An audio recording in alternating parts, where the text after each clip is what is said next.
Hi ನಮಸ್ತೆ ಎಲ್ರಿಗೂ, ಹೇಗಿದ್ದೀರಾ? ವೆಲ್ಕಮ್ ಟು ಮಾಹಿತಿ ಯೂಟ್ಯೂಬ್ ಚಾನಲ್. ಮಾಹಿತಿ ಯೂಟ್ಯೂಬ್ ಚಾನಲ್ನ ಮತ್ತೊಂದು ವಿಡಿಯೋಗೆ ಸ್ವಾಗತ. ನಾನಿವತ್ತು ನಿಮಗೆ ತಿಳಿಸೋಕೆ ಬಂದಿರೋ ವಿಷಯ ಏನಪ್ಪ ಅಂದರೆ, ಮೇ 11ರಿಂದ ಮೇಷರಾಶಿಯಲ್ಲಿ ಗ್ರಹ ಸಂಚಾರದ ಪರಿಣಾಮವು ನಿಮಗೆ ಅನೇಕ ರೀತಿಯ ಬದಲಾವಣೆಯನ್ನು ತರಲಿದೆ. ಮಂಗಳನು ಈ ಸಮಯದಲ್ಲಿ ಮೇಷರಾಶಿಯನ್ನು ಈ ಪ್ರಸ್ತುತ ಸಮಯದಲ್ಲಿ ಪ್ರವೇಶ ಮಾಡುವುದರಿಂದಾಗಿ ಈ ವೃಶ್ಚಿಕ ರಾಶಿಗೆ ಸೇರಿದ ವ್ಯಕ್ತಿಗಳಿಗೆ ಏನೆಲ್ಲ ಬದಲಾವಣೆ ತಮ್ಮ ಜೀವನದಲ್ಲಿ ಆಗಲಿದೆ, ಈ ಸಮಯದಲ್ಲಿ ಮಂಗಳನ ಪ್ರಭಾವದಿಂದಾಗಿ ಯಾವೆಲ್ಲ ರೀತಿಯ ಸಮಸ್ಯೆ ಹಾಗೆ ಶುಭ ಫಲಿತಾಂಶವನ್ನು ಯಾವ ಕ್ಷೇತ್ರದಲ್ಲಿ ಅನುಭವಿಸಲಿದ್ದೀರಿ ಎಂಬುದನ್ನು ಇವತ್ತಿನ ವಿಡಿಯೋದಲ್ಲಿ ವಿವರವಾಗಿ ತಿಳಿಯೋಣ. ಅದಕ್ಕಿಂತ ಮುಂಚೆ ಯಾರೇನೋ ಚಾನಲ್ಗೆ ಸಬ್ಸ್ಕ್ರೈಬ್ ಮಾಡ್ಕೊಂಡಿಲ್ಲ, ಚಾನಲ್ಗೆ ಸಬ್ಸ್ಕ್ರೈಬ್ ಮಾಡ್ಕೊಳ್ಳಿ. ವಿಡಿಯೋಗೊಂದು ಲೈಕ್ ಮಾಡೋದನ್ನ ಮರ್ತಿದ್ರೆ ವಿಡಿಯೋಗೊಂದು ಲೈಕ್ ಮಾಡಿ, ಜೊತೆಗೆ ಈ ವಿಡಿಯೋನ ನಿಮ್ಮ ಕುಟುಂಬದವರಿಗೆ, ಸ್ನೇಹಿತರಿಗೆ ಮತ್ತು ವೃಶ್ಚಿಕ ರಾಶಿಗೆ ಸೇರಿದ ವ್ಯಕ್ತಿಗಳಿಗೆ ಶೇರ್ ಮಾಡಿ ಮಾಹಿತಿನ ತಿಳಿಸ್ಕೊಡಿ.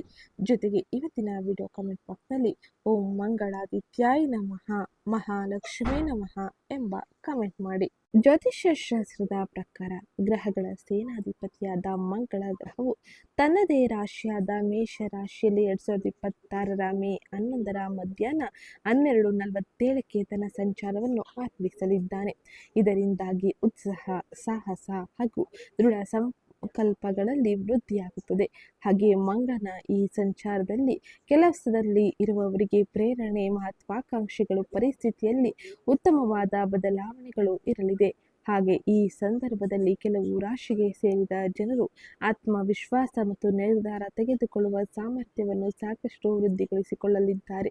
ಪಾಲುದಾರಿಕೆಯಿಂದ ಹೆಚ್ಚು ಲಾಭವನ್ನು ಪಡೆದುಕೊಳ್ಳುವ ಯೋಗ ಇರಲಿದ್ದು, ಈ ಸಮಯದಲ್ಲಿ ನೀವು ಬಹಳ ಎಚ್ಚರಿಕೆಯ ಜೊತೆ ಮುಂದುವರೆದರೆ ಅತ್ಯಂತ ಹೆಚ್ಚಿನ ಶುಭ ಫಲಿತಾಂಶವನ್ನು ನೋಡಬಹುದಾಗಿರಲಿದೆ. ಮಂಗಳನ ಈ ಸಂಚಾರದ ಪ್ರಭಾವವು ಎಲ್ಲ 12 ರಾಶಿಗಳ ಮೇಲೆ ನೋಡಬಹುದಾಗಿರಲಿದೆ. ಹಾಗೆ ವಿಭಿನ್ನವಾಗಿ ಈ ಸಮಯದಲ್ಲಿ ನೀವು ನಿಮ್ಮ ಜೀವನದಲ್ಲಿ ಅನೇಕ ರೀತಿಯ ಬದಲಾವಣೆಯನ್ನು ನೋಡಲಿದ್ದೀರಿ. ಮಂಗಳನ ಈ ಸಂಚಾರವು ವೃತ್ತಿ ಜೀವನಕ್ಕೆ ಹಾಗೆ ಸಂಬಂಧ, ಹಣಕಾಸು, ವೈವಾಹಿಕ ವಿಚಾರಕ್ಕೆ ಸಂಬಂಧಿಸಿದಂತೆ ಅನೇಕ ರೀತಿಯ ಬದಲಾವಣೆಯನ್ನು ತರಲಿದೆ. ಮೇಷರಾಶಿಯಲ್ಲಿ ಮಂಗಳನ ಸಂಚಾರದ ಪ್ರಭಾವವು ಯಾವ ರಾಶಿಯವರಿಗೆ ಏನೆಲ್ಲ ಬದಲಾವಣೆಯನ್ನು ಈ ಪ್ರಸ್ತುತ ಸಮಯದಲ್ಲಿ ತರಲಿದೆ ಎಂದು ನೋಡೋಣ. ವೃಶ್ಚಿಕ ರಾಶಿಗೆ ಸೇರಿದ ವ್ಯಕ್ತಿಗಳಿಗೆ ಮಂಗಳನ ರಾಶಿಚಕ್ರ ಬದಲಾವಣೆಯಿಂದಾಗಿ ಕೆಲಸಕ್ಕೆ ಸಂಬಂಧಿಸಿದಂತೆ ಹೆಚ್ಚು ಒತ್ತಡಕ್ಕೆ ಒಳಗಾಗುವ ಸಾಧ್ಯತೆ ಇರಲಿದೆ. ಸಹೋದ್ಯೋಗಿಗಳ ಸಂಪೂರ್ಣ ಬೆಂಬಲ ನಿಮಗೆ ದೊರೆಯಲು ಅನೇಕ ರೀತಿಯ ಉತ್ತಮ ರೀತಿಯ ಯಶಸ್ಸನ್ನು ಗಳಿಸುವ ಅವಕಾಶಗಳು ಸಿಗಲಿದೆ. ಹಾಗೆ ಈ ಅವಧಿಯಲ್ಲಿ ವೃಶ್ಚಿಕ ರಾಶಿಗೆ ಸೇರಿದ ಜನರ ಖರ್ಚು ಹೆಚ್ಚಾಗುವ ಸಂಭವ ಇರಲಿದ್ದು, ಆದ್ದರಿಂದ ನೀವು ಸರಿಯಾದ ಆರ್ಥಿಕ ಯೋಜನೆಗಳನ್ನು ರೂಪಿಸುವುದು ಬಹು ಮುಖ್ಯವಾಗಿರಲಿದೆ. ಇದರ ಜೊತೆಗೆ ನೀವು ಆರ್ಥಿಕ ವ್ಯವಹಾರಗಳಲ್ಲಿ ಎಚ್ಚರಿಕೆಯಿಂದ ನಿರ್ಧಾರ ತೆಗೆದುಕೊಳ್ಳುವುದು ಅತಿ ಅವಶ್ಯಕವೂ ಕೂಡ ಆಗಿರಲಿದೆ. ಇನ್ನು ಮುಂದಿನದ್ದಾಗಿ ಸೂರ್ಯನ ಸಂಚಾರ ವೃಷಭ ರಾಶಿಯಲ್ಲಿ ವೃಶ್ಚಿಕ ರಾಶಿಯವರ ಜೀವನದಲ್ಲಿ ಏನೆಲ್ಲ ಬದಲಾವಣೆಯನ್ನು ತರಲಿದೆ ಎಂದು ನೋಡೋಣ. ವೈದಿಕ ಜ್ಯೋತಿಷ್ಯ ಶಾಸ್ತ್ರದ ಪ್ರಕಾರ ಸೂರ್ಯನು 2026 ಮೇ 15 ವೃಷಭ ರಾಶಿಯನ್ನು ಪ್ರವೇಶಿಸಲಿದ್ದಾನೆ. ಈ ಮಹತ್ವದ ಸೌರ ಸಂಚಾರವು ಎಲ್ಲ 12 ರಾಶಿಚಕ್ರ ಚಿಹ್ನೆಯ ಮೇಲೂ ಪರಿಣಾಮವನ್ನು ಬೀರಲಿದೆ. ಅದರಲ್ಲೂ ಕೂಡ ಸೂರ್ಯನ ಸಂಚಾರದ ಪರಿಣಾಮವು ನಿಮ್ಮ ಜೀವನದಲ್ಲಿ ಯಾವ ರೀತಿಯ ಬದಲಾವಣೆಯನ್ನು ತರಲಿದೆ ಎಂದು ನೋಡೋಣ. ಈ ಅವಧಿಯಲ್ಲಿ ವೃಷಭ ಸಂಕ್ರಾಂತಿ ಎಂದು ಕರೆಯಲಾಗಿದ್ದು, ಇದು ಸ್ಥಿರತೆ, ಆರ್ಥಿಕ ಸಂಪನ್ಮೂಲ ಹಾಗೆ ಭೌತಿಕ ಸೌಕರ್ಯಗಳಿಗೆ ಸಂಬಂಧಿಸಿದ ಶಕ್ತಿಯನ್ನು ಸಕ್ರಿಯಗೊಳಿಸುತ್ತದೆ. ಈ ಸಮಯದಲ್ಲಿ ಸೂರ್ಯನ ಸಂಚಾರದಿಂದಾಗಿ ವೃಶ್ಚಿಕ ರಾಶಿಗೆ ಸೇರಿದ ವ್ಯಕ್ತಿಗಳು ವೃತ್ತಿ ಮತ್ತು ಸಾಮಾಜಿಕ ಪ್ರತಿಷ್ಠೆಯಲ್ಲಿ ಪ್ರಗತಿಯನ್ನು ಕಾಣಬಹುದಾಗಿರಲಿದೆ. ಹಾಗಾದರೆ ಸೂರ್ಯನ ಸಂಚಾರದ ಪರಿಣಾಮ ವೃಶ್ಚಿಕ ರಾಶಿಯವರಿಗೆ ಏನೆಲ್ಲ ಬದಲಾವಣೆಯನ್ನು ತರಲಿದೆ ಎಂದು ಈಗ ನೋಡುವುದಾದರೆ, ವೃಶ್ಚಿಕ ರಾಶಿಯವರಿಗೆ ಈ ಸೌರ ಸಂಚಾರವು ವೃತ್ತಿ, ನಿರೀಕ್ಷೆಗಳು ಹಾಗೆ ಖ್ಯಾತಿ ಎರಡರಲ್ಲೂ ಕೂಡ ಹೆಚ್ಚು ಮಹತ್ವಾಕಾಂಕ್ಷೆಯನ್ನು ತರುತ್ತದೆ. 10ನೇ ಮನೆಯ ಅಧಿಪತಿಯ ಕಾರ್ಯನಿರ್ವಹಿಸುವ ಸೂರ್ಯನು 7ನೇ ಮನೆಯಲ್ಲಿ ಸ್ಥಾನ ಪಡೆದಿದ್ದಾನೆ. ಇದು ನಿಮ್ಮ ವೃತ್ತಿಪರ ಕ್ಷೇತ್ರದಲ್ಲಿ ಹೊಸ ಅವಕಾಶಗಳನ್ನು ಹೊರಹೊಮ್ಮುವಂತೆ ಮಾಡಲಿದೆ. ಸಂಬಳ ಪಡೆಯುವ ವ್ಯಕ್ತಿಗಳಿಗೆ ಬಡ್ತಿ, ಸಂಬಳ ಹೆಚ್ಚಾಗುವ ಅನೇಕ ರೀತಿಯ ಅವಕಾಶಗಳು ಇರಲಿದ್ದು, ವ್ಯಾಪಾರ ಉದ್ಯಮದಲ್ಲಿ ಪ್ರಗತಿ ನಿರೀಕ್ಷೆಗಳನ್ನು ಕೂಡ ನೀವು ಮಾಡಬಹುದಾಗಿರಲಿದೆ. ನಿಮ್ಮ ಕಠಿಣ ಪರಿಶ್ರಮ ಮತ್ತು ಸಮರ್ಪಣೆಯ ಮೂಲಕ ಸಮಾಜದ ಸಮಾಜದಲ್ಲಿ ನಿಮ್ಮ ಸ್ಥಾನಮಾನವು ಬಲಗೊಳ್ಳುತ್ತದೆ. ನೀವು ಈ ಸಮಯದಲ್ಲಿ ಕೆಲಸಕ್ಕೆ ಸಂಬಂಧಿಸಿದಂತೆ ನಿಮ್ಮ ಸುತ್ತಮುತ್ತಲಿನ ಜನರಿಂದ ಉತ್ತಮ ರೀತಿಯ ಮೆಚ್ಚುಗೆಯನ್ನು ಪಡೆಯಲಿದ್ದೀರಿ. ಇದು ನಿಮ್ಮ ವೃತ್ತಿ ಕ್ಷೇತ್ರದಲ್ಲಿ ಉತ್ತಮ ರೀತಿಯ ಬದಲಾವಣೆಯನ್ನು ತರಲಿದೆ. ಇನ್ನು ಮುಂದಿನದ್ದಾಗಿ ಮಿಥುನ ರಾಶಿಯಲ್ಲಿ ಶುಕ್ರನ ಸಂಚಾರದ ಪರಿಣಾಮ ಹೇಗಿರಲಿದೆ ಎಂದು ನೋಡೋಣ. ಶುಭ ಗ್ರಹವಾದ ಶುಕ್ರನು ಮೇ 14ರಂದು ಮಿಥುನ ರಾಶಿಯನ್ನು ಪ್ರವೇಶಿಸುತ್ತಾನೆ. ಶುಕ್ರನ ಈ ಸಂಚಾರವು ಜೂನ್ 8ರವರೆಗೂ ಮುಂದುವರಿಯುತ್ತದೆ.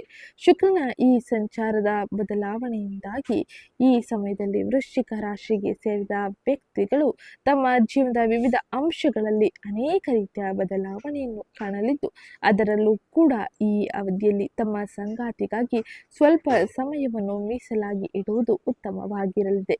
ಇಲ್ಲದಿದ್ದರೆ ವೈವಾಹಿಕ ಜೀವನದಲ್ಲಿ ಸಮಸ್ಯೆಗಳನ್ನು ಎದುರಿಸುವ ಸಂಭವ ಅಧಿಕವಾಗಿರಲಿದೆ.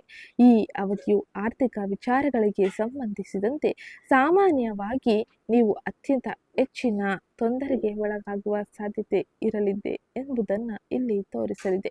ಇನ್ನು ಈ ಸಮಯದಲ್ಲಿ ನೀವು ಹಣಕಾಸಿನ ವಿಚಾರದಲ್ಲಿ ಖರ್ಚುಗಳನ್ನು ಹೆಚ್ಚಾಗಿ ನೋಡಲಿದ್ದೀರಿ. ಅದರಿಂದಾಗಿ ಹಣಕಾಸಿನ ವಿಷಯದಲ್ಲಿ ಕಾಳಜಿ ವಹಿಸುವುದು ಬಹು ಮುಖ್ಯವಾಗಿದ್ದು, ಮಾನಸಿಕ ಒತ್ತಡವನ್ನು ಈ ಸಂದರ್ಭದಲ್ಲಿ ನೀವು ಎದುರಿಸಬೇಕಾಗಿ ಬರಲಿದೆ. ಜೊತೆಗೆ ಶತ್ರುಗಳಿಂದ ನೀವು ಬಹಳ ಎಚ್ಚರಿಕೆಯಿಂದ ಇರುವುದು ಅತಿ ಅವಶ್ಯಕವಾಗಿದ್ದು, ಹಾಗೆ ಈ ಅವಧಿಯಲ್ಲಿ ವೃಶ್ಚಿಕ ರಾಶಿಗೆ ಸೇರಿದ ಜನರು ತಮ್ಮ ಆರೋಗ್ಯದ ಬಗ್ಗೆ ಹೆಚ್ಚಿನ ಗಮನ ನೀಡುವುದು ಉತ್ತಮವಾಗಿರಲಿದೆ. ಇನ್ನು ಶನಿಯ ಸಂಚಾರದ ಪರಿಣಾಮ ಈ ಪ್ರಸ್ತುತ ಸಮಯದಲ್ಲಿ ವೃಶ್ಚಿಕ ರಾಶಿಯವರ ಜೀವನದಲ್ಲಿ ಏನೆಲ್ಲ ಬದಲಾವಣೆಯನ್ನು ತರಲಿದೆ ಎಂದು ನೋಡೋಣ. ಶನಿಯ ಸಂಚಾರದ ಪರಿಣಾಮದಿಂದಾಗಿ ಈ ಪ್ರಸ್ತುತ ಸಮಯದಲ್ಲಿ ಅತ್ಯಂತ ಹೆಚ್ಚಿನ ಶುಭ ಘಟನೆಗಳನ್ನು ನೋಡಲಿದ್ದೀರಿ. ಬಾಕಿ ಇರುವ ಕೆಲಸಗಳು ಪೂರ್ಣಗೊಳ್ಳಲಿದೆ. ನಿಮ್ಮ ಆತ್ಮವಿಶ್ವಾಸವು ಹೆಚ್ಚಾಗಲಿದೆ. ಮಹತ್ತರ ಯೋಜನೆಗಳಿಂದ ನೀವು ಹೆಚ್ಚಿನ ಪ್ರಯೋಜನವನ್ನು ಪಡೆಯಬಹುದಾಗಿದ್ದು, ನೀವು ವಿದೇಶಕ್ಕಾಗಿ ಸಂಬಂಧಿಸಿದ ವ್ಯವಹಾರದಲ್ಲಿ ತೊಡಗಿದ್ದರೆ ವಿದೇಶದಿಂದ ಶುಭ ಸಂತೋಷದ ಸುದ್ದಿಯನ್ನು ಕೇಳಲಿದ್ದೀರಿ. ವಿದೇಶದಲ್ಲಿ ಉದ್ಯೋಗವನ್ನು ಹುಡುಕುತ್ತಿರುವವರಿಗೆ ವಿದೇಶದ ಉದ್ಯೋಗದ ಅವಕಾಶಗಳು ಸಿಗಲಿದ್ದು, ವೃಶ್ಚಿಕ ರಾಶಿಯವರಿಗೆ ಶನಿಯ ಸಂಚಾರದ ಪರಿಣಾಮ ಶುಭ ಫಲಿತಾಂಶವನ್ನೇ ನೀಡಲಿದೆ. ಇನ್ನು ಮುಂದಿನದ್ದಾಗಿ ವೃಶ್ಚಿಕ ರಾಶಿಯವರಿಗೆ ಗುರುವಿನ ಸಂಚಾರದ ಪರಿಣಾಮ ಮೇ ತಿಂಗಳಿನಲ್ಲಿ ಹೇಗಿರಲಿದೆ ಎಂದು ನೋಡೋಣ. ಗುರು ಸಂಚಾರದಿಂದಾಗಿ ಈ ಪ್ರಸ್ತುತ ಸಮಯದಲ್ಲಿ ಉತ್ತಮ ಫಲಿತಾಂಶಗಳನ್ನು ನೀವು ನೋಡಲಿದ್ದೀರಿ. ಕೆಲಸದಲ್ಲಿ ಪ್ರಗತಿ ಕಾಣುವ ಸಾಧ್ಯತೆ ಇರಲಿದ್ದು, ಹಣದ ಲಾಭಗಳು ಕೂಡ ನಿಮ್ಮನ್ನು ಹುಡುಕಿ ಬರಲಿದೆ. ಕುಟುಂಬದಲ್ಲಿ ಸಂತೋಷ ಇರಲಿದ್ದು, ಆರೋಗ್ಯ ಉತ್ತಮವಾಗಿರಲಿದೆ. ಸ್ನೇಹಿತರ ಬೆಂಬಲ ಸಿಗುತ್ತದೆ. ಹಾಗೆ ಹೊಸ ಅವಕಾಶಗಳು ನಿಮ್ಮನ್ನು ಹುಡುಕಿ ಬರಲಿದೆ. ಧಾರ್ಮಿಕ ಚಿಂತನೆಗಳು ಹೆಚ್ಚಾಗಿದೆ. ಮನಸ್ಸಿನಲ್ಲಿ ಧೈರ್ಯ ಇರುತ್ತದೆ. ವಿದ್ಯಾಭ್ಯಾಸದಲ್ಲಿ ಯಶಸ್ಸು ಸಿಗಲಿದ್ದು, ಹೂಡಿಕೆಗಳು ಲಾಭದಾಯಕವಾಗಿರಲಿದೆ. ಮಾತಿನಲ್ಲಿ ಮೃದುತ್ವ ಹೆಚ್ಚಾಗಲಿದ್ದು, ಪ್ರಯಾಣದಿಂದ ಲಾಭ ಸಿಗುವ ಸಾಧ್ಯತೆ ಅಧಿಕವಾಗಿರಲಿದೆ.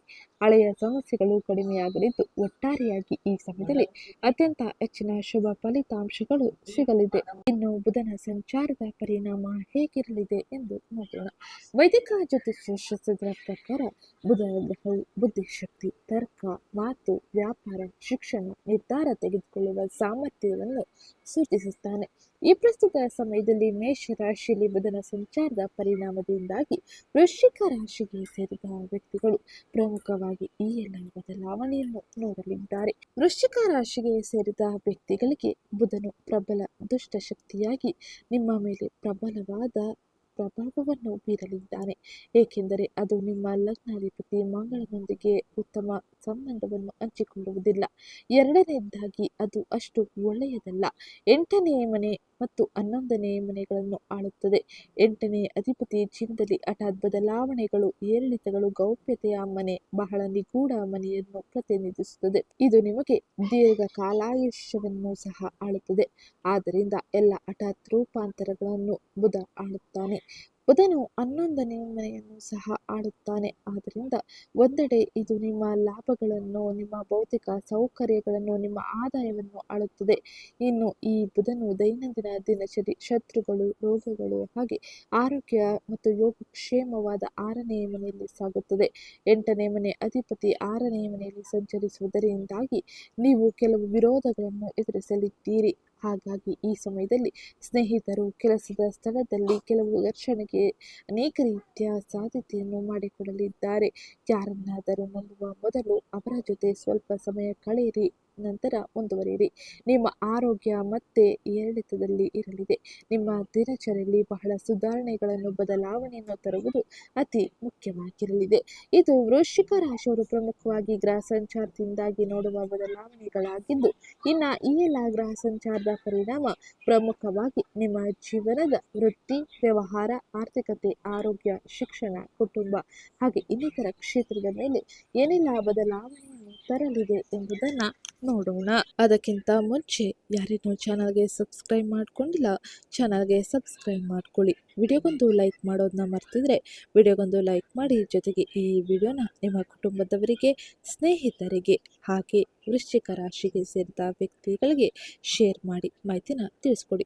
ಮೊದಲಿಗೆ ನಾವು ನೋಡೋಣ ವೃತ್ತಿ ಮತ್ತು ಉದ್ಯೋಗದಲ್ಲಿ ವೃಶ್ಚಿಕ ರಾಶಿಯವರಿಗೆ ಏನೆಲ್ಲ ಬದಲಾವಣೆ ಮೇ ತಿಂಗಳಿನಲ್ಲಿ ಯಾವ ಗ್ರಹ ಸಂಚಾರದಿಂದಾಗಿ ಆಗಲಿದೆ, ಯಾವ ರೀತಿಯ ಎಚ್ಚರಿಕೆಯನ್ನು ನೀವು ಈ ಸಮಯದಲ್ಲಿ ವಹಿಸಬೇಕು ಎಂಬುದನ್ನು. ಉದ್ಯೋಗಸ್ಥರಿಗೆ ಈ ಸಮಯ ಮರೆಯಲಾಗದ ವಿಜಯಗಳನ್ನು ನೀಡುತ್ತದೆ. ತಿಂಗಳ ಪ್ರಥಮಾರ್ಧದಲ್ಲಿ ಕರ್ಮಾಧಿಪತಿ ವೃತ್ತಿಕಾರಕ ಸೂರ್ಯನು 6ನೇ ಮನೆಯಲ್ಲಿ ಉಚ್ಚ ಸ್ಥಿತಿಯಲ್ಲಿ ಇರುವುದರಿಂದಾಗಿ, ಹಾಗೆ ಮೇ 11ರಂದು ಲಗ್ನಾಧಿಪತಿ ಕುಜ ಕೂಡ 6ನೇ ಮನೆಯಲ್ಲಿ ಸೇವಾ ಸ್ಥಾನದಲ್ಲಿ ಬರುವುದರಿಂದಾಗಿ ಕುಜನಿಗೆ ಇದು ಸ್ವಕ್ಷೇತ್ರವಾಗಿರಲಿದೆ. ಒಂದು ಅದ್ಭುತವಾದ ರಾಜಯೋಗವನ್ನು ಈ ಸಮಯದಲ್ಲಿ ಕುಜನು ನಿಮಗೆ ನೀಡಲಿದ್ದಾನೆ. ಕಚೇರಿಯಲ್ಲಿ ಏನು ಹೇಳುತ್ತೀರೋ ಅದೇ ಶಾಸನವಾಗುತ್ತದೆ. ವೃತ್ತಿ ಕ್ಷೇತ್ರದಲ್ಲಿ, ಉದ್ಯೋಗದ ಸ್ಥಳದಲ್ಲಿ ಅತ್ಯಂತ ಹೆಚ್ಚಿನ ಬದಲಾವಣೆಯನ್ನು ನೀವು ಕಾಣಲಿದ್ದೀರಿ. ನಿಮ್ಮನ್ನು ವಿರೋಧಿಸುವವರು ಕೂಡ ಈ ಸಮಯದಲ್ಲಿ ಕುತಂತ್ರವನ್ನು ಮಾಡಲಿದ್ದಾರೆ, ಆದರೆ ಅದು ಅವರಿಗೆ ತಿರುಗು ಬಾಣವಾಗಿ ಕೆಲಸ ಮಾಡುತ್ತದೆ. ಉದ್ಯೋಗಕ್ಕಾಗಿ ಕಾಯುತ್ತಿರುವ ನಿರುದ್ಯೋಗಿಗಳಿಗೂ ಕೂಡ ಉದ್ಯೋಗದ ಅವಕಾಶಗಳು ಸಿಗಲಿದ್ದು, ಸರ್ಕಾರಿ ಉದ್ಯೋಗದ ನಿರೀಕ್ಷೆಯಲ್ಲಿ ಇರುವವರಿಗೆ ಈ ಸಮಯದಲ್ಲಿ ಸರ್ಕಾರಿ ಉದ್ಯೋಗದ ಅವಕಾಶ ಖಂಡಿತವಾಗಿಯೂ ಸಿಗಲಿದೆ. ಇನ್ನು ಈ ಪ್ರಸ್ತುತ ಸಮಯದಲ್ಲಿ ಬಡ್ತಿ ಸಿಗುವ ಅನೇಕ ರೀತಿಯ ಸಾಧ್ಯತೆ ಇರಲಿದ್ದು, ಹಾಗೆ ನೀವು ನಿಮ್ಮ ವಿಜಯಗಳನ್ನು ಮಿತಿಮೀರಿದಂತೆ ಸಾಧಿಸಲಿದ್ದೀರಿ. ಮೇ 15ರ ನಂತರ ಸೂರ್ಯ 7ನೇ ಮನೆಯಲ್ಲಿ ಸಂಚರಿಸುವುದರಿಂದಾಗಿ ಸಮಾಜದಲ್ಲಿ ನಿಮ್ಮ ಗೌರವ ಪ್ರತಿಷ್ಠೆ ಉತ್ತಮವಾಗಿರಲಿದೆ. ಹಾಗೆಯೇ ನಿಮ್ಮ ಹೆಸರು ಅಧಿಕವಾಗಿ ಪ್ರಚಾರವಾಗಲಿದೆ. ಇದು ನಿಮಗೆ ಗೌರವ ಮನ್ನಣೆಯನ್ನು ತರಲಿದ್ದು, ಜೀವನದಲ್ಲಿ ಅನೇಕ ರೀತಿಯ ಬದಲಾವಣೆಯನ್ನು, ಅದರಲ್ಲೂ ವೃತ್ತಿ ಕ್ಷೇತ್ರದಲ್ಲಿ ಈ ಸಮಯದಲ್ಲಿ ನೀವು ಕಾಣಲಿದ್ದೀರಿ. ವಿದೇಶಿಯ ವ್ಯಾಪಾರ, ವಿದೇಶಿ ವ್ಯವಹಾರಗಳು ಕೂಡ ನಿಮಗೆ ಉತ್ತಮ ರೀತಿಯ ಗೌರವ ಮನ್ನಣೆ ಲಾಭವನ್ನು ತರಲಿದೆ. ಉದ್ಯೋಗದಲ್ಲಿ ಇರುವಂತಹ ಉದ್ಯೋಗಸ್ಥರು ಅತ್ಯಂತ ಹೆಚ್ಚಿನ ಶುಭ ಫಲಿತಾಂಶವನ್ನು ಈ ಸಮಯದಲ್ಲಿ ನೋಡಲಿದ್ದಾರೆ. ಇನ್ನು ಮುಂದಿನದಾಗಿ ಆರ್ಥಿಕ ಪರಿಸ್ಥಿತಿ ಹೇಗಿರಲಿದೆ ಎಂದು ನೋಡೋಣ. ವೃಶ್ಚಿಕ ರಾಶಿಗೆ ಸೇರಿದ ವ್ಯಕ್ತಿಗಳಿಗೆ ಮೇ ತಿಂಗಳಿನಲ್ಲಿ ಆಕಸ್ಮಿಕ ಬೆಳವಣಿಗೆಗಳು ಕೂಡ ಕಂಡುಬರಲಿದೆ.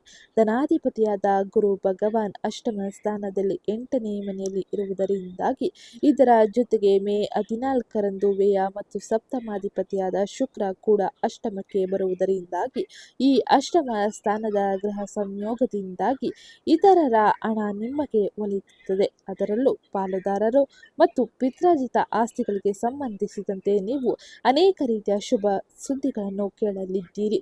ಹಿಂದೆ ನಿಂತು ಹೋಗಿರುವ ಇನ್ಶೂರೆನ್ಸ್ ಅಥವಾ PF ಹಣ ಕೈ ಸೇರಲಿದೆ. 6ನೇ ಮನೆಯಲ್ಲಿ ಬಲವಾದ ಕುಜನಿಂದಾಗಿ ನಿಮ್ಮ ಮೇಲಿನ ಬ್ಯಾಂಕ್ ಸಾಲಗಳು ಅಥವಾ ಹಳೆಯ ಸಾಲಗಳು ಕೂಡ ತೀರಿ ಹೋಗುತ್ತದೆ. ಆರ್ಥಿಕ ಸಹಾಯವನ್ನು ನೀವು ಅಧಿಕವಾಗಿ ಪಡೆಯಲಿದ್ದೀರಿ. ಶೇರ್ ಮಾರ್ಕೆಟಿಂಗ್, ಟ್ರೇಡಿಂಗ್ನಂತಹ ಊಹಾಪೋಹ ಹೂಡಿಕೆಗಳಿಂದ ದೂರವಿರುವುದು ಉತ್ತಮವಾಗಿದ್ದು, ಇನ್ನು ಈ ಸಮಯದಲ್ಲಿ ನೀವು ಭಾರಿ ನಷ್ಟವನ್ನು ಅನುಭವಿಸುವ ಸಾಧ್ಯತೆ ಕಡಿಮೆ ಇರಲಿದೆ. ಆದರೆ ಯಾವುದೇ ರೀತಿಯ ನಿರ್ಧಾರಗಳನ್ನು ತೆಗೆದುಕೊಳ್ಳುವುದಕ್ಕಿಂತ ಮುಂಚೆ ಬಹಳ ಎಚ್ಚರಿಕೆಯನ್ನು ವಹಿಸುವುದು, ಹಾಗೆ ತಜ್ಞರ, ಸಲಹೆಗಾರರ, ಹಿರಿಯರ ಮಾತುಗಳನ್ನು ಕೇಳಿ ಮುಂದುವರಿಯಿರಿ. ಇನ್ನು ಮುಂದಿನದಾಗಿ ಆರೋಗ್ಯಕ್ಕೆ ಸಂಬಂಧಿಸಿದಂತೆ ಯಾವ ರೀತಿಯ ಎಚ್ಚರಿಕೆ ಕ್ರಮಗಳ ಜೊತೆಗೆ ಮುಂದುವರಿಯಬೇಕು ಎಂಬುದನ್ನು ನೋಡೋಣ. ಅದಕ್ಕಿಂತ ಮುಂಚೆ ಯಾರೇನೋ ಚಾನಲ್ಗೆ ಸಬ್ಸ್ಕ್ರೈಬ್ ಮಾಡ್ಕೊಂಡಿಲ್ಲ, ಚಾನಲ್ಗೆ ಸಬ್ಸ್ಕ್ರೈಬ್ ಮಾಡ್ಕೊಳ್ಳಿ. ವಿಡಿಯೋಗೊಂದು ಲೈಕ್ ಮಾಡೋದನ್ನ ಮರಿಬೇಡಿ. ಆರೋಗ್ಯದ ದೃಷ್ಟಿಯಿಂದ ನಿಮಗೆ ಡಬಲ್ ಎನರ್ಜಿ ಈ ಸಮಯದಲ್ಲಿ ಇರಲಿದೆ. ನಿಮ್ಮ ಲಗ್ನಾಧಿಪತಿ ಕುಜನು ಮೇ 11ರಂದು ರೋಗ ಶತ್ರುಸ್ಥಾನದ 6ನೇ ಮನೆಯಲ್ಲಿ ಸ್ವಕ್ಷೇತ್ರದಲ್ಲಿ ಪ್ರವೇಶವನ್ನು ಮಾಡಿರುವುದರಿಂದಾಗಿ ನಿಮ್ಮಲ್ಲಿ ಅದ್ಭುತವಾದ ಪ್ರಾಣ ಶಕ್ತಿ, ರೋಗ ನಿರೋಧಕ ಶಕ್ತಿ, ಹೆಚ್ಚಾಗುತ್ತದೆ. ಹಳೆಯ ಕಾಯಿಲೆಗಳು ಅಥವಾ ದೀರ್ಘಕಾಲದ ನೋವುಗಳು ಕೂಡ ಈ ಸಮಯದಲ್ಲಿ ತಾನಾಗಿ ಗುಣಮುಖವಾಗಲಿದೆ. ದೈಹಿಕ ಶ್ರಮ ಮಾಡಲು ಬಹಳ ಉತ್ಸಾಹ ತೋರುತ್ತೀರಿ. ಆದರೆ 8ನೇ ಮನೆಯಲ್ಲಿ ಗುರು ಶುಕ್ರರ ಪ್ರಭಾವದಿಂದಾಗಿ 7ನೇ ಮನೆಯಲ್ಲಿ ಸೂರ್ಯನಿಂದ ದೇಹದಲ್ಲಿ ವಿಪರೀತ ಉಷ್ಣ, ಮೂತ್ರಪಿಂಡಗಳ ಅಥವಾ ಯೂರಿನರಿ ಇನ್ಫೆಕ್ಷನ್ ಬರುವ ಸ್ವಲ್ಪ ಸಾಧ್ಯತೆ ಇರಲಿದೆ. ನಿಯಮಿತವಾಗಿ ವ್ಯಾಯಾಮ ಮಾಡುವುದು, ಜಂಕ್ ಫುಡ್ಗಳಿಂದ ದೂರವಿರುವುದು ಹಾಗೆ ನೀರನ್ನು ಉತ್ತಮವಾಗಿ ಸೇವಿಸುವುದು ಬಹು ಮುಖ್ಯವಾಗಿರಲಿದೆ. ಇದು ಆರೋಗ್ಯಕ್ಕೆ ಸಂಬಂಧಿಸಿದಂತೆ ಅತ್ಯಂತ ಹೆಚ್ಚಿನ ಬದಲಾವಣೆಯನ್ನು ಹಾಗೆ ಆರೋಗ್ಯದಲ್ಲಿ ಚೇತರಿಕೆಯನ್ನು ಉತ್ತಮಗೊಳಿಸಲಿದೆ. ಇನ್ನು ಮುಂದಿನದಾಗಿ ಕುಟುಂಬ ವಿಷಯಕ್ಕೆ ಸಂಬಂಧಿಸಿದಂತೆ ವೈಯಕ್ತಿಕ ಸಂಬಂಧಗಳು ಹೇಗಿರಲಿದೆ, ವೈಯಕ್ತಿಕ ಜೀವನದಲ್ಲಿ ಯಾವೆಲ್ಲ ರೀತಿಯ ಎಚ್ಚರಿಕೆ ಕ್ರಮಗಳನ್ನು ನೀವು ತೆಗೆದುಕೊಳ್ಳಬೇಕು ಎಂಬುದನ್ನು ನೋಡೋಣ. ಕಾಳತ್ರ ಸ್ಥಾನವಾದ 7ನೇ ಮನೆಯಲ್ಲಿ ಮೇ 15ರಿಂದ ಸೂರ್ಯನು ಪ್ರವೇಶವನ್ನು ಪಡೆಯುವುದರಿಂದಾಗಿ ವೈಯಕ್ತಿಕ ಜೀವನದಲ್ಲಿ ಒಂದು ಪರೀಕ್ಷೆ ಸಮಯ ಈ ಸಮಯದಲ್ಲಿ ಎದುರಾಗಲಿದೆ. ಜೀವನ ಸಂಗಾತಿಯೊಂದಿಗೆ ಸಣ್ಣ ಪುಟ್ಟ ವಿಷಯಗಳಲ್ಲೂ ಕೂಡ ತೀವ್ರವಾದ ವಾಗ್ವಾದಗಳು ಉಂಟಾಗಲಿದೆ. ಪಟ್ಟು ಹಿಡಿಯುವಿಕೆ ಬರುತ್ತದೆ. ಹಾಗೆ ಒಬ್ಬರು ತಗ್ಗಿದರೂ ಸಮಸ್ಯೆ ತಕ್ಷಣ ಬಗೆಹರಿಯಲಿದೆ. ಪಂಚಮ ಸ್ಥಾನದಲ್ಲಿ ಸಂತಾನ ಸ್ಥಾನದಲ್ಲಿ ಶನಿ ಸಂಚಾರದಿಂದಾಗಿ ನಿಮ್ಮ ಮಕ್ಕಳ ಮೊಂಡುತನ ಅಥವಾ ಅವರ ಓದಿನಲ್ಲಿ ಮಂದಗತಿ ನಿಮ್ಮನ್ನು ಆತಂಕಕ್ಕೆ ಈಡು ಮಾಡಲಿದೆ. ಮಕ್ಕಳೊಂದಿಗೆ ಸಮಯ ಕಳೆಯುವುದು, ಅವರ ಸಮಸ್ಯೆಗಳನ್ನು ಅರ್ಥ ಮಾಡಿಕೊಳ್ಳುವುದು ಬಹಳ ಮುಖ್ಯವಾಗಿರಲಿದೆ. 8ನೇ ಮನೆಯಲ್ಲಿ ಶುಕ್ರನಿಂದಾಗಿ ಜೀವನ ಸಂಗಾತಿಗೆ ಸಂಬಂಧಿಸಿದ ವಿಚಾರಗಳೊಂದಿಗೆ ನೀವು ಬಹಳ ಚಿಂತೆಗೆ ಈಡಾಗಲಿದ್ದೀರಿ. ಹಾಗೆ ಸಂಬಂಧಿಕರು ಕೂಡ ಈ ಸಮಯದಲ್ಲಿ ನಿಮಗೆ ಒಂದಷ್ಟು ಆಘಾತದ ವಿಷಯಗಳನ್ನು ಹೇಳಲಿದ್ದಾರೆ. ಈ ಸಮಯದಲ್ಲಿ ವೈಯಕ್ತಿಕ ಜೀವನಕ್ಕೆ ಸಂಬಂಧಿಸಿದಂತೆ, ಕುಟುಂಬ ಜೀವನಕ್ಕೆ ಸಂಬಂಧಿಸಿದಂತೆ ಬಹಳ ಎಚ್ಚರಿಕೆಯ ಜೊತೆ ಮುಂದುವರಿಯುವುದು ಅತಿ ಅಗತ್ಯವಾಗಿರಲಿದೆ. ಇದು ಮೇ ತಿಂಗಳಿನಲ್ಲಿ ನೀವು ನಿಮ್ಮ ಕೌಟುಂಬಿಕ ವಿಚಾರಗಳಲ್ಲಿ ನೋಡುವ ಪ್ರಮುಖ ಬದಲಾವಣೆಗಳಾಗಿದ್ದು, ಇನ್ನು ಈ ಸಮಯದಲ್ಲಿ ಸ್ವ ಉದ್ಯೋಗ, ವ್ಯಾಪಾರ, ವ್ಯವಹಾರವನ್ನು ಮಾಡುತ್ತಿರುವ ವೃಶ್ಚಿಕ ರಾಶಿಗೆ ಸೇರಿದ ವ್ಯಕ್ತಿಗಳು ಏನೆಲ್ಲ ಬದಲಾವಣೆಯನ್ನು ಕಾಣಲಿದ್ದಾರೆ ಎಂದು ನೋಡೋಣ. ವ್ಯಾಪಾರಸ್ಥರಿಗೆ ಈ ಸಮಯ ಮಿಶ್ರ ಫಲಿತಾಂಶವನ್ನು ನೀಡುತ್ತದೆ. ಲಾಭಾಧಿಪತಿ ಬುಧ, ಕರ್ಮಾಧಿಪತಿ ಸೂರ್ಯ ಮೇ 15ರ ನಂತರದಲ್ಲಿ 7ನೇ ಮನೆಯಲ್ಲಿ ವ್ಯಾಪಾರ ಸ್ಥಾನದಲ್ಲಿ ಸೇರುವುದರಿಂದಾಗಿ ಹೊಸ ಕ್ಲೈಂಟ್ಗಳು, ಸರ್ಕಾರಿ ಅಥವಾ ದೊಡ್ಡ ಕಂಪನಿಗಳ ಕಾಂಟ್ರಾಕ್ಟ್ಗಳು ಲಾಭದಾಯಕವಾಗಿರಲಿದೆ. ನಿಮ್ಮ ವೃತ್ತಿಪರ ನೆಟ್ವರ್ಕ್ಗಳು ಉತ್ತಮವಾಗಿ ವಿಸ್ತರಿಸಲಿದೆ. ಆದರೆ 7ನೇ ಮನೆಯಲ್ಲಿ ಕ್ರೂರ ಗ್ರಹಗಳಾದ ಸೂರ್ಯನ ಪ್ರಭಾವದಿಂದಾಗಿ ವ್ಯಾಪಾರ ಪಾಲುದಾರರೊಂದಿಗೆ ತೀವ್ರವಾದ ಅಹಂಕಾರದ ಘರ್ಷಣೆಯು ಬರುವ ಅಪಾಯವಿರಲಿದೆ. ಲಾಭಾಂಶ ಹಂಚಿಕೆಯಲ್ಲಿ ಅಥವಾ ಅಧಿಕಾರಿಗಳ ವಿಚಾರಗಳಲ್ಲಿ ನೀವು ಒಬ್ಬರ ಮೇಲೊಬ್ಬರು ಪ್ರಾಬಲ್ಯವನ್ನು ಸಾಧಿಸಲು ಅನೇಕ ರೀತಿಯ ಸಾಧ್ಯತೆ ಇರಲಿದ್ದು, ಪಾರದರ್ಶಕ ವ್ಯವಹಾರವನ್ನು ಮಾಡಬೇಕಾಗಿರಲಿದೆ. ಇಲ್ಲದಿದ್ದರೆ ವ್ಯಾಪಾರ ಸಂಬಂಧಗಳು ಹದಗೆಡಲಿದೆ. ಮೇ 14ರ ನಂತರದಲ್ಲಿ ಸಪ್ತಮಾಧಿಪತಿ ಶುಕ್ರನು 8ನೇ ಮನೆಗೆ ಹೋಗುವುದರಿಂದಾಗಿ ಪಾಲುದಾರರೊಂದಿಗೆ ಸ್ವಲ್ಪ ಎಚ್ಚರಿಕೆಯಿಂದ ನಡೆದುಕೊಳ್ಳಿ. ಇಲ್ಲವಾದರೆ ನೀವು ವ್ಯಾಪಾರ, ವ್ಯವಹಾರ, ಪಾಲುದಾರಿಕೆಯಲ್ಲಿ ಬಹಳ ನೋವುಗಳನ್ನು ಅಥವಾ ಸಮಸ್ಯೆಗಳನ್ನು ಅನುಭವಿಸುವ ಸಾಧ್ಯತೆ ಅಧಿಕವಾಗಿ ಇರಲಿದೆ. ಇನ್ನು ಮುಂದಿನದ್ದಾಗಿ ಶಿಕ್ಷಣಕ್ಕೆ ಸಂಬಂಧಿಸಿದಂತೆ ಶಿಕ್ಷಣ ಕ್ಷೇತ್ರದಲ್ಲಿ ವಿದ್ಯಾರ್ಥಿಗಳು ಯಾವ ರೀತಿಯ ಎಚ್ಚರಿಕೆಯನ್ನು ವಹಿಸಬೇಕು ಎಂಬುದನ್ನು ತಿಳಿಯೋಣ. ವಿದ್ಯಾರ್ಥಿಗಳಿಗೆ ಸಂಬಂಧಿಸಿದಂತೆ ಇದು ಹೋರಾಡಿ ಗೆಲ್ಲುವ ಸಮಯವಾಗಿರಲಿದೆ. ವಿದ್ಯಾಸ್ಥಾನದಲ್ಲಿ ಅಂದರೆ 5ನೇ ಮನೆಯಲ್ಲಿ ಶನಿ ಇರುವುದರಿಂದಾಗಿ ಸಾಮಾನ್ಯ ಓದಿನಲ್ಲಿ ಸ್ವಲ್ಪ ಸೋಮಾರಿತನ, ಏಕಾಗ್ರತೆಯ ಕೊರತೆ ಕಂಡುಬರುತ್ತದೆ. ಆದರೆ ಯಾರು ಮೆಡಿಕಲ್ನಲ್ಲಿ ಹಾಗೆ ಡಿಫೆನ್ಸ್, ಲಾ ಅಥವಾ ಕಮ್ಯುನಿಕೇಷನ್ ಎಕ್ಸಾಮ್ಗಳಿಗೆ ಸಂಬಂಧಿಸಿದಂಥ ಸಿದ್ಧತೆಯನ್ನು ನಡೆಸುತ್ತಿರುವವರಿಗೆ ಈ ಸಮಯ ಅದ್ಭುತವಾಗಿರಲಿದೆ. ಅವರು 6ನೇ ಮನೆಯಲ್ಲಿರುವ ಕುಜ ಮತ್ತು ಸೂರ್ಯನ ಅದ್ಭುತವಾದ ಶಕ್ತಿಯನ್ನು ಪಡೆಯಲಿದ್ದಾರೆ. ಹಾಗೆ ಪರೀಕ್ಷೆಯಲ್ಲಿ ಅತ್ಯುತ್ತಮವಾದ ಅಂಕಗಳ ಗಳಿಕೆಯನ್ನು ಮಾಡಲಿದ್ದಾರೆ. ಎಷ್ಟು ಕಷ್ಟಪಟ್ಟು ಕೆಲಸ ಮಾಡುತ್ತಾರೋ ಅಷ್ಟು ಅದೃಷ್ಟವನ್ನು ತಮ್ಮದಾಗಿಸಿಕೊಳ್ಳಬಹುದಾಗಿರಲಿದೆ. ಈ ಸಮಯದಲ್ಲಿ ಬಹಳ ಎಚ್ಚರಿಕೆಗಳ ಜೊತೆಗೆ ಕಠಿಣ ಪರಿಶ್ರಮದ ಜೊತೆಗೆ ಮುಂದುವರಿಯುವುದು ಅತಿ ಅಗತ್ಯವಾಗಿರಲಿದೆ. ಇನ್ನು ಮುಂದಿನದ್ದಾಗಿ ಈ ಸಮಯದಲ್ಲಿ ತಪ್ಪದೆ ನೀವು ಮಾಡಬೇಕಾದ ಜ್ಯೋತಿಷ್ಯ ಪರಿಹಾರಗಳು ಯಾವುದು ಎಂದು ತಿಳಿಯೋಣ. 7ನೇ ಮನೆಯಲ್ಲಿ ಸೂರ್ಯನಿಂದ ಬರುವ ದಾಂಪತ್ಯ ದೋಷಗಳನ್ನು ನಿವಾರಿಸಲು 6ನೇ ಮನೆಯಲ್ಲಿರುವ ಲಗ್ನಾಧಿಪತಿ ಕುಜನ ಸಂಪೂರ್ಣ ಶಕ್ತಿಯನ್ನು ಪಡೆಯಲು ಸೂರ್ಯ ಆರಾಧನೆಯನ್ನು ಮಾಡುವುದು ಬಹು ಮುಖ್ಯವಾಗಿರಲಿದೆ. ವೈವಾಹಿಕ ಜೀವನದಲ್ಲಿ ಮತ್ತು ಪಾಲುದಾರರೊಂದಿಗೆ ಅಹಂಕಾರದ ಘರ್ಷಣೆಯನ್ನು ಕಡಿಮೆ ಮಾಡಲು ಮೇ 15ರಿಂದ ಪ್ರತಿದಿನ ಬೆಳಗ್ಗೆ ಸೂರ್ಯ ದೇವನಿಗೆ ಅರ್ಘ್ಯವನ್ನು ಅರ್ಪಿಸಿ ಆದಿತ್ಯ ಹೃದಯವನ್ನು ಪಠಿಸಿ. ಇದು ಅತ್ಯಂತ ಹೆಚ್ಚಿನ ಶುಭ ಫಲಿತಾಂಶವನ್ನು ನಿಮಗೆ ನೀಡಲಿದೆ. ಎರಡನೇದಾಗಿ ಸುಬ್ರಹ್ಮಣ್ಯ ಮತ್ತು ಹನುಮಂತನ ಪೂಜೆ. ನಿಮ್ಮ ಲಗ್ನಾಧಿಪತಿ ಕುಜನ ಶಕ್ತಿಯನ್ನು ಸರಿಯಾದ ದಾರಿಯಲ್ಲಿ ಮುನ್ನಡೆಸಲು ಪ್ರತಿ ಮಂಗಳವಾರ ಸುಬ್ರಹ್ಮಣ್ಯನ ಅಷ್ಟಾಂಗ ಮತ್ತು ಹನುಮಾನ್ ಚಾಲೀಸವನ್ನು ಪಠಿಸಿ ಅಥವಾ ಆಲಿಸಿ. ಇದು ಅತ್ಯಂತ ಹೆಚ್ಚಿನ ಬದಲಾವಣೆಯನ್ನು, ಸಕಾರಾತ್ಮಕ ಶಕ್ತಿಯನ್ನು ನಿಮಗೆ ನೀಡಲಿದೆ. ಇನ್ನು ಕೊನೆಯದಾಗಿ ದಕ್ಷಿಣಾಮೂರ್ತಿ ಸ್ತೋತ್ರ. 8ನೇ ಮನೆಯಲ್ಲಿರುವ ಗುರು ಭಗವಾನ್ ಅನುಗ್ರಹವನ್ನು ಪಡೆದುಕೊಳ್ಳಲು ಗುರುವಾರದಂದು ಶ್ರೀ ದಕ್ಷಿಣಾಮೂರ್ತಿ ಅಥವಾ ದತ್ತಾತ್ರೇಯಗಳ ಸ್ಮರಿಸುವುದು ಉತ್ತಮವಾಗಿರಲಿದೆ. ಇದು ಇವತ್ತಿನ ವಿಡಿಯೋ ಆಗಿದ್ದು, ವಿಡಿಯೋ ಇಷ್ಟ ಆಗಿದ್ದಲ್ಲಿ ವಿಡಿಯೋಗೊಂದು ಲೈಕ್ ಮಾಡಿ, ಚಾನಲ್ಗೆ ಸಬ್ಸ್ಕ್ರೈಬ್ ಮಾಡ್ಕೊಳ್ಳೋದನ್ನ ಮರಿಬೇಡಿ. ಹಾಗೆ ಈ ವಿಡಿಯೋನ ನಿಮ್ಮ ಕುಟುಂಬದವರಿಗೆ, ಸ್ನೇಹಿತರಿಗೆ ಮತ್ತು ವೃಶ್ಚಿಕ ರಾಶಿಗೆ ಸೇರಿದ ವ್ಯಕ್ತಿಗಳಿಗೆ ಶೇರ್ ಮಾಡಿ ಮಾಹಿತಿನ ತಿಳಿಸ್ಕೊಡಿ. ಇವತ್ತಿನ ವಿಡಿಯೋ ಕಮೆಂಟ್ ಬಾಕ್ಸ್ನಲ್ಲಿ ಓಂ ಮಂಗಳಾದಿತ್ಯಾಯ ನಮಃ, ಮಹಾಲಕ್ಷ್ಮಿಯೇ ನಮಃ ಎಂಬ ಕಮೆಂಟ್ ಮಾಡಿ.